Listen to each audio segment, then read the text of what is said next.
গভীর রাতে যখন আকাশ ভরা তারারা মিটমিট করে হাসে, তখন ছোট্ট একটি কুঁড়েঘরের দাওয়ায় বসে থাকে বৃদ্ধ কানু। তার শীর্ণ শরীরে কালের ছাপ স্পষ্ট, চামড়া কুঁচকে গেছে, চোখের কোণে জমেছে দীর্ঘশ্বাসের ইতিহাস। কানুর সম্বল বলতে ওই জীর্ণ কুঁড়েঘর আর এক টুকরো পতিত জমি। কানুর জীবনটা শুরু হয়েছিল অন্যরকমভাবে। এক সময় তারও ভরা সংসার ছিল, জমিতে ফলত সোনার ফসল। কিন্তু প্রকৃতির রুদ্রমূর্তি আর সময়ের নিষ্ঠুর পরিহাসে আজ সে নিঃস্ব। পরপর কয়েক বছর খরা তার স্বপ্নগুলোকে শুকিয়ে কাঠ করে দিয়েছে। ঋণের বোঝা ক্রমশ ভারী হয়েছে, মহাজনের সুদ তাকে কুরে কুরে খেয়েছে। একমাত্র ছেলে ভিখু শহরে কাজ করতে গিয়েছিল 2 পয়সা রোজগারের আশায়, কিন্তু শহরের কঠিন জীবন ভিখুকে কেড়ে নিয়েছে।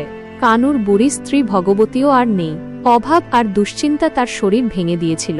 এখন কানু একা, বড়ই একা। দিনের আলো ফুটলে কানু তার জমিতে যায়, শুকনো মাটি খুঁড়ে দেখে যদি কোনো অঙ্কুর মাথা তোলে, কিন্তু রুক্ষ মাটি তার ডাকে সাড়া দেয় না। আকাশের দিকে তাকিয়ে থাকে কানু, কখন এক পশলা বৃষ্টি নামবে। বৃষ্টির আশায় তার বুকটা খাঁ খাঁ করে।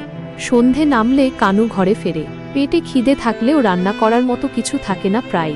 কোনোদিন হয়তো আধপেটা খেয়ে ঘুমোতে যায়, কোনোদিন বা শুধু জল খেয়েই রাত কাটে। রাতের অন্ধকারে কানুর মনে ভিড় করে পুরনো দিনের স্মৃতি। ভিখুর হাসিমাখা মুখ, ভগবতী দেবীর স্নেহপূর্ণ চাহনি, সব যেন তার চোখের সামনে ভেসে ওঠে। আর তখনই কানুর বুকের ভেতরটা মোচড় দিয়ে ওঠে, দুচোখের কোণে জমে অশ্রুজল। গ্রামের লোকেরা কানুকে দেখে দীর্ঘশ্বাস ফেলে। সবাই জানে কানুর কষ্টের কথা, কিন্তু তাদেরও সাধ্য নেই কানুকে সাহায্য করার। অভাব যেন এই গ্রামের প্রতিটি ঘরেই বাসা বেঁধেছে। একদিন কানুর শরীরটা খুব খারাপ লাগলো, দুর্বলতা তাকে বিছানায় ফেলে দিল। 2 দিন ধরে তার মুখে অন্ন জোটেনি, তৃষ্ণায় গলা শুকিয়ে কাঠ। ঘরের কোণে পড়ে থাকা ভাঙা কলসিটার দিকে তাকিয়ে থাকে কানু, কিন্তু ওঠার শক্তিটুকুও তার নেই। সেদিন আকাশে মেঘ করেছিল, হয়তো বৃষ্টি নামবে। কানুর মনে ক্ষীণ আশা জেগেছিল, যদি একটু জল পাওয়া যায়। কিন্তু বৃষ্টি নামার আগেই কানুর নিথর দেহ মাটিতে লুটিয়ে পড়ল।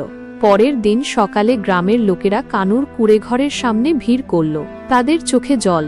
একজন গরিব কৃষক তার সব দুঃখ আর কষ্টের বোঝা ফেলে অবশেষে মুক্তি পেল, কিন্তু রেখে গেল এক গভীর বেদনা, যা হয়তো এই গ্রামের আকাশে বাতাসে দীর্ঘকাল ধরে ধ্বনিত হবে। গরিবের দুঃখের কোনো শেষ নেই, হয়তো এটাই নির্মম সত্য।